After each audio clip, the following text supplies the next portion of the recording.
Jai Hind. So welcome back to another video, and today in this video I will talk about how to become para commando after clearing your 12th. तो आज का जो video है बहुत ही ज़्यादा interesting होने जा रहा है। कई लोग कमेंट कर रहे थे कि भाई हमें कैसे पैरा कमांडो बनना है या हम आफ्टर 12th कैसे पैरा कमांडो डायरेक्ट बन सकते हैं।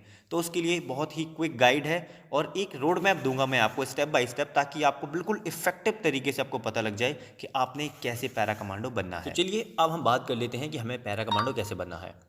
तो जैसे ही आपने 12th क्लियर किया उसके बाद आपके पास तो देखो दो ऑप्शन है। पहला है कि आप जीडी भर्ती के थ्रू आ जाएं, जनरल ड्यूटी के थ्रू, और दूसरा होता है ऑफिसर्स, डायरेक्ट ऑफिसर एंट्री के थ्रू भी आ सकते हैं और पैरा रेजिमेंट ज्वाइन कर सकते हैं। तो पहले मैं बात करता हूँ जीडी वालों के लिए, क्योंकि मेजॉरिटी वही होती है, वो लोग जीडी में ही मतलब अग्निवीर के थ्रू भी बन सकते हैं। तो देखिए क्या करना है।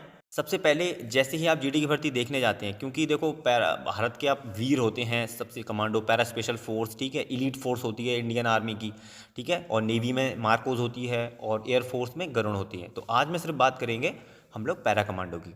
तो ये जो एक रास्ता है, एक सफ़र है, वो एक बहुत ही रोमांचक सफ़र है आप लोगों के लिए, ठीक है। पैरा एसएफ कमांडो बनना सिर्फ एक करियर नहीं है, बल्कि सम्मान और गर्व की बात है। लेकिन इसका रास्ता बहुत ही कठिन है और इंस्पिरेशन है। तो यहाँ आपको मैं स्टेप बाय स्टेप बता रहा हूँ कि हमने पहले अपनी एलिजिबिलिटी देखनी है। ये फर्स्ट आपका स्टेप यही होगा।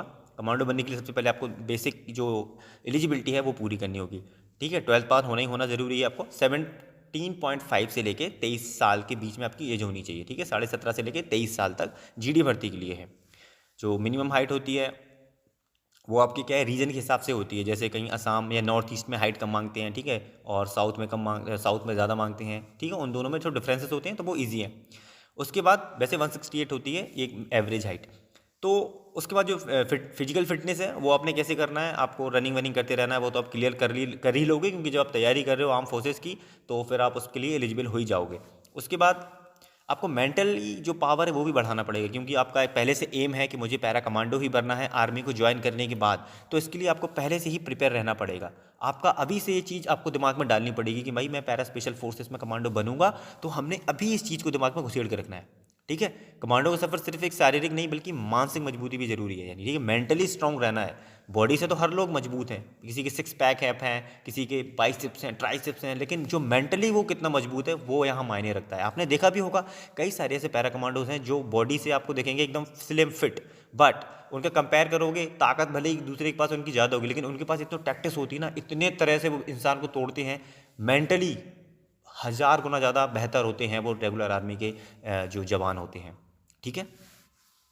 उसके बाद जैसे ओपन रैलियाँ होती हैं वहाँ पे आप पार्टिसिपेट करिए, ठीक है। वहाँ पे जो भी आपका फिजिकल फिटनेस है रिटर्न है क्लियर करिए। उसके बाद आप रेजिमेंट्स में आएंगे। रेजिमेंट में आने के बाद आपने अपने कमांडिंग ऑफिसर से परमिशन लेना है कि sir I want to join the para special forces because I have some potential to clear it. Then वो चेक करेंगे आपको कि आप उसके लिए एलिजिबल हो, आपके अंदर इतनी गट्स हैं, आपको फिजिकली मेंटली आप स्ट्रांग हो, टफ हो, then only he will give you permission. Then आप जैसे ही वहाँ पहुँचेंगे, पैरा रेजिमेंट जो भी आपको आपका फॉर्म भराया जाएगा तो आपको अलॉट करी जाएगी एक पैरा रेजिमेंट, कोई सी भी 1 2 3 4, ओके, 9 11 12 जो भी है। वहाँ जब आप जाओगे तो वहाँ का आपका प्रोबेशन चलेगा। प्रोबेशन बहुत ही टफ होता है, ठीक है, वो सिलेक्शन होता है। इसके बारे में किसी दूसरी वीडियो में डीपली बात करूँगा कि कौन कौन से टेस्ट होते हैं और उनको कैसे क्लियर करना पड़ता है, और मैंने उनको कैसे क्लियर किया था ये भी मैं आपको बताऊँगा। तो इस सब के बाद आपने क्या करना है, वो जो आप क्लियर करोगे प्रोबेशन होता, ठीक है। तो जैसे ही आप प्रोबेशन क्लियर कर लेंगे आपको मरून बैरी मिल जाएगा। मरून बैरी मिल जाएगा इसका मतलब ये नहीं है कि आप कमांडो बन गए, ये यहाँ पे याद रखना। मरून बैरी मिलने के बाद ये आपका फिजिकल टेस्ट था जो आपने क्लियर किया। अब आपका नेक्स्ट स्टेज है वो है जंप लगाना। आपको एयरक्राफ्ट से या हेली से आपको जंप करने हैं, वो भी 5 जंप, ठीक है, जिसमें 4 डे जंप होगा, 1 नाइट जंप होगा। जो कि इंडिया के अंदर सिर्फ एक पैराट्रूपर ट्रेनिंग स्कूल है जो कि आगरा में लोकेटेड है। वहाँ पे पीटीएस बोलते हैं, पीटीएस आगरा में आपको वहाँ भेजा जाएगा। वहाँ पे अटैचमेंट के थ्रू पे आप जाओगे, वहाँ पे आपकी ट्रेनिंग चलेगी 1 मंथ की। उसमें आपको सिखाया जाएगा कैसे जंप करना है, कैसे एयरक्राफ्ट होता है, कौन सा एयरक्राफ्ट होता है, पैराशूट कैसे होता है, कैसे फोल्ड होता है, कैसे ऑपरेट करना है, उस सभी की आपको ट्रेनिंग दी जाएगी। वो भी एयरफोर्स के इंस्ट्रक्टर होते हैं, ठीक है, वो आपको सिखाएंगे। जब आप सीख जाएंगे फिर आपके बाद आपको रियल जंप के लिए आपको लेके जाया जाएगा, वहाँ पे आपको जंप कराई जाएगी। अगर आप उस समय डर जाते हो, जंप करने से पीछे हटते हो, तो अभी भी आपका सफ़र वहीं से ख़त्म हो सकता है और आपका जो पैरा ट्रूपर या पैरा कमांडो बनने का सपना है वो हमेशा हमेशा के लिए टूट सकता है। तो मेक श्योर करना है कि आप यहाँ आपको मेंटल स्टेमिना उसको चेक किया जाएगा कि आप में कितना गट्स है, आप कितना डेयरिंग हो। ठीक है, आपने रगड़ा खा के जो भी किया, आपने मरून बैरी ले लिया, बट अगर आप यहाँ पे जंप नहीं कर पाते हो या जंप करने के लिए मना कर देते हो तो आपका मरून बैरी भी हट जाएगा और आपको वापस आपकी रेजिमेंट में भेज दिया जाएगा। तो इससे ज़्यादा शर्म की बात और कोई होगी नहीं, क्योंकि जब आप इतना सब करने के बाद वहाँ जाएंगे अपनी रेजिमेंट में, वापस आपको बुला लिया जाएगा कि भाई आप इसके काबिल नहीं थे, तो आपको कितनी मतलब हार का सामना करना पड़ेगा। लोग हंसेंगे, आपके रेजिमेंट्स के लोग ही आप पर हंसेंगे। तो आप जब वहाँ तक पहुँच चुके हैं तो सिर्फ एक स्टेप रह गया, वहाँ आपको मेंटल स्टेमिना को यूज़ करना है, डेयरिंग रहना है। पैराशूट को लेके ये कोई आपने डाउट नहीं रखना है कि यार पैराशूट खुलेगा मेरा या नहीं खुलेगा। ठीक है, छतरी माता होती हैं वो, उन पे विश्वास रखना है और जंप कर जाना है। आप जब पहली जंप आपकी जब हो जाएगी, इस सब के बारे में भी एक अच्छी सी वीडियो बनाऊंगा कि आपको पहला जो एक्सपीरियंस मेरा क्या था जब मैंने जंप किया था, क्या मैं सोच रहा था दिमाग में, क्या क्या चीज़ें आ रही थी मेरे दिमाग में। ठीक है, इसके बारे में एक डीपली वीडियो डिस्कस करेंगे किसी दिन।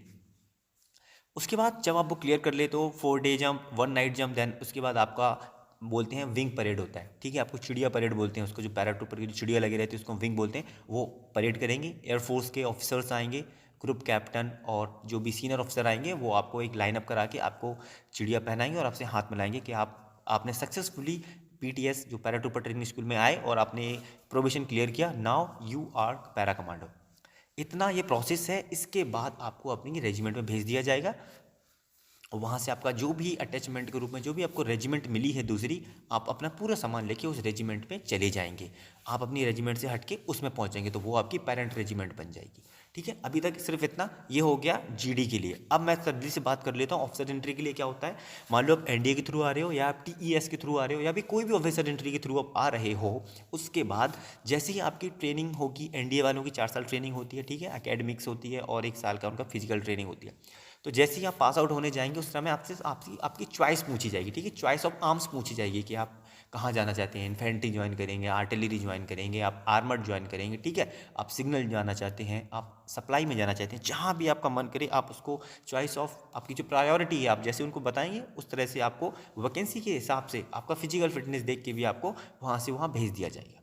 तो जब आप पैरा रेजिमेंट में जाओगे उसके बाद आपका होगा प्रोबेशन। आपका प्रोबेशन होगा उन्हीं के साथ जो कि वहाँ जवान करते हैं और जवानों के साथ ही ऑफिसर्स करते हैं। सभी का प्रोबेशन सेम होता है, इसमें ये नहीं देखा जाता है कि आप ऑफिसर हो और एक आप जवान हो।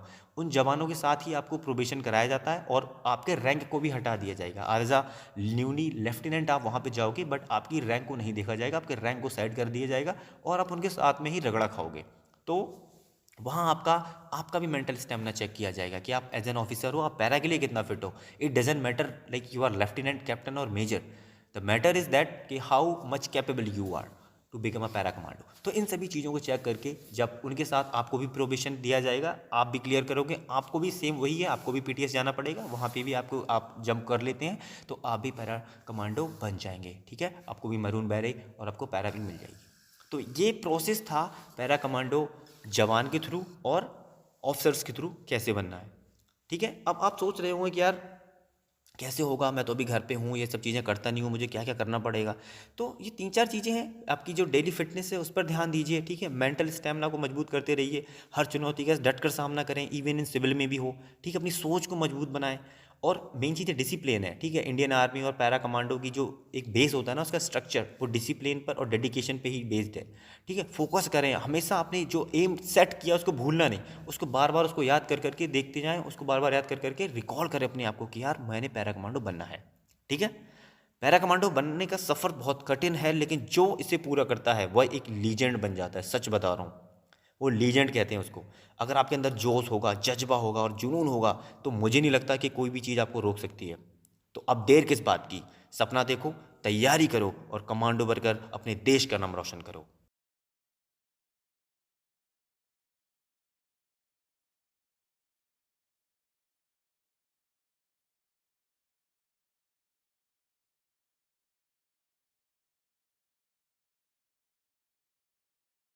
चलो अब मिलते हैं किसी दूसरी वीडियो में। तब तक के लिए आप चैनल को सब्सक्राइब कर लीजिए, बेल आइकन को ऑल पर सेट करिए ताकि दूसरी कोई भी वीडियो आने पर आपको तुरंत से तुरंत उस वीडियो का अपडेट मिल जाए। जय हिंद।